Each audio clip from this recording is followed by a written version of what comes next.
നമ്മൾ ഒട്ടുമിക്ക വീഡിയോസിലും പാച്ച് ടെസ്റ്റിനെ കുറിച്ച് പറയാറുണ്ടല്ലേ. അപ്പോൾ എങ്ങനെയാണ് കറക്റ്റായിട്ട് പാച്ച് ടെസ്റ്റ് ചെയ്യാന്നുള്ളതാണ് നമ്മൾ ഇന്നത്തെ വീഡിയോയിൽ പറയാൻ പോകുന്നത്. അപ്പോൾ പാച്ച് ടെസ്റ്റ് എല്ലാവർക്കും അറിയുന്നുണ്ടാവും. നമുക്ക് എന്തെങ്കിലും ഒരു പ്രൊഡക്റ്റിൻ്റെ അലർജി ഉണ്ടോ എന്ന് അറിയാൻ വേണ്ടിയിട്ട് നമ്മൾ മുൻകൂട്ടി ടെസ്റ്റ് ചെയ്യുന്നതിനാണ് പാച്ച് ടെസ്റ്റ് എന്ന് പറയുക. അപ്പോൾ ഫേസിൽ അപ്ലൈ ചെയ്യുന്ന ഒരു പ്രൊഡക്റ്റിൻ്റെ പാച്ച് ടെസ്റ്റ് എങ്ങനെ ചെയ്യേണ്ടതെന്ന് പറഞ്ഞുതരാം. അപ്പോൾ പലരും പറഞ്ഞു കേട്ടിട്ടുണ്ട് ഈ ചെവിയുടെ ബാക്കിൽ അല്ലെങ്കിൽ നെക്കിലൊക്കെയാണ് നമ്മൾ പാച്ച് ടെസ്റ്റ് ചെയ്യേണ്ടതെന്നുള്ളത് കാര്യം പറഞ്ഞു കേട്ടിട്ടുണ്ട്.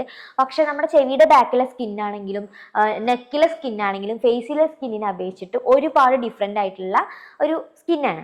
അപ്പോൾ നമ്മൾ എപ്പോഴും നമ്മുടെ ഫേസിന് അലർജി ഉണ്ടോ എന്ന് അറിയണമെന്നുണ്ടെങ്കിൽ ഫേസിൽ തന്നെ അപ്ലൈ ചെയ്ത് നോക്കണം. അപ്പോൾ നമുക്ക് ഏറ്റവും സേഫസ്റ്റ് ആയിട്ട് അപ്ലൈ ചെയ്യാൻ പറ്റുന്ന സ്ഥലം എവിടെയെന്ന് വെച്ചിട്ടുണ്ടെങ്കിൽ ഇതാ ഈ ഒരു സ്ഥലമാണ് കേട്ടോ. ഈ ഒരു സ്ഥലത്ത് അധികം ആൾക്കാരും ശ്രദ്ധയപ്പെടില്ല എന്ന് നമുക്ക് സേഫായിട്ട് നോക്കാം. എന്താ പറയുക, എന്തെങ്കിലും അലർജി ഉണ്ടോ. അപ്പോൾ ഈ ഒരു പ്രൊഡക്റ്റിൻ്റെ ഇത് നോക്കാൻ വേണ്ടിയിട്ട്, സോറി ഇത് ഞാൻ യൂസ് ചെയ്ത് കഴിയാറായിട്ടുള്ള സാധനം കേട്ടോ. ഓക്കെ, കുഴപ്പമില്ല.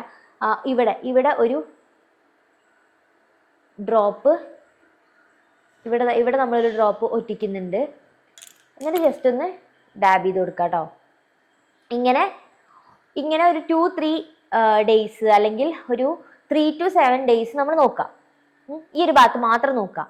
ആ ഭാഗത്ത് വല്ല റെഡ്നെസ്സോ ഇച്ചിങ്ങോ അല്ലെങ്കിൽ ചൊറിച്ചിലോ അല്ലെങ്കിൽ ബ്രേക്ക് ഔട്ട്സോ എന്തെങ്കിലും ഉണ്ടാവുന്നുണ്ടോ എന്ന് നമ്മൾ കറക്റ്റായിട്ട് നോക്കുക. കുരുക്കളോ അങ്ങനെ എന്തെങ്കിലും ഉണ്ടാവുന്നുണ്ടോ എന്ന് നോക്കുക. അങ്ങനെ എന്തെങ്കിലും എന്നുണ്ടെങ്കിൽ ഈ ഒരു പ്രൊഡക്റ്റ് നിങ്ങൾ ഏത് സ്കിൻ കെയർ പ്രൊഡക്റ്റ് ആണോ നിങ്ങൾ പാച്ച് ടെസ്റ്റ് ചെയ്യണത്, ആ ഒരു പ്രൊഡക്റ്റ് നിങ്ങളുടെ സ്കിന്നിന് പറ്റിയ പ്രൊഡക്റ്റ് അല്ല എന്നാണ് പറയുക കേട്ടോ. അപ്പോൾ അത് നോക്കുക, നിങ്ങളുടെ സ്കിന്നിന് പറ്റിയ പ്രൊഡക്റ്റ് കണ്ടുപിടിക്കുക. അപ്പോൾ ഇതാണ് പാച്ച് ടെസ്റ്റ്. ഇനി പാച്ച് ടെസ്റ്റ് നിങ്ങളുടെ നെക്കിലും ഇയറിൻ്റെ ബാക്കിലൊന്നും ചെയ്ത് നോക്കാതെ ഫേസിൽ അല്ലെങ്കിൽ ഒരു ഭാഗത്ത് ചെയ്ത് നോക്കുക കേട്ടോ. അപ്പോൾ നമുക്ക് 1-2 പ്രൊഡക്റ്റ് പാച്ച് ടെസ്റ്റ് ചെയ്യാനുണ്ടെങ്കിൽ ഈ ഭാഗത്തും ട്രൈ ചെയ്യാം. അപ്പോൾ അങ്ങനെ നമുക്ക് ചെയ്യാം കേട്ടോ. അപ്പോൾ ഇതാണ് പാച്ച് ടെസ്റ്റ്. അപ്പോൾ ഇനി ആർക്കും സംശയം ഉണ്ടാവില്ല എന്ന് വിചാരിക്കുന്നു. Okay, by.